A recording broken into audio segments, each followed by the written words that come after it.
But the people responsible for that haven't acted. Now he waits and worries that people in power are protecting the officer who hit him.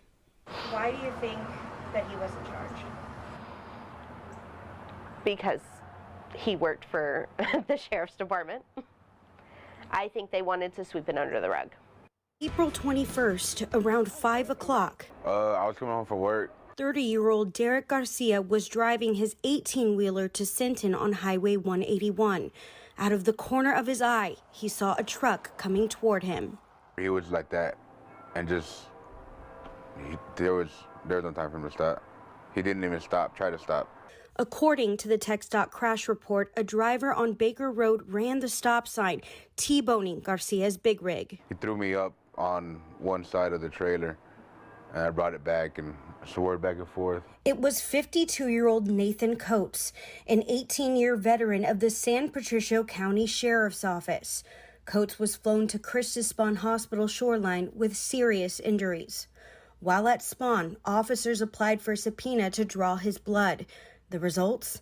A blood alcohol content of 0.14, almost twice the legal limit. An accident investigation by the Texas Department of Public Safety revealed Coates was stopped before that accident. Okay, why are you swerving? You're swerving. Coates is stopped at 2:10 p.m. He tells this B County Sheriff's deputy he was tired from working overnight and had been on the phone. He says he works for the San Patricio County Sheriff's Office 3 times. The deputy checks his license and insurance and lets Coates leave without a citation. 4:42 p.m., he hit Garcia's 18-wheeler, according to the crash report. He received this termination letter from San Patricio County Sheriff Oscar Rivera listing Coates' alleged violations, including the blood alcohol level, arrest warrant, and failure to maintain insurance. He now works for the Mathis Police Department. I reached out to the police chief, Marshall Roush, who says he was aware of the incident but was able to hire Coates because he was never charged. But the city manager never responded to our request to speak with the chief on camera. Instead, we were sent a statement about the department's hiring practices. Roush says the department also checks to see if an officer was honorably discharged from their previous agency.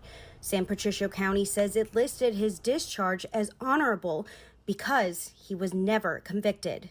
Now, you can't be convicted if the case is never prosecuted.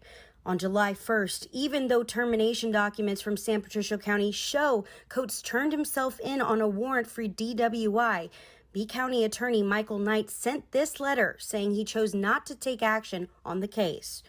We asked Knight to explain his decision.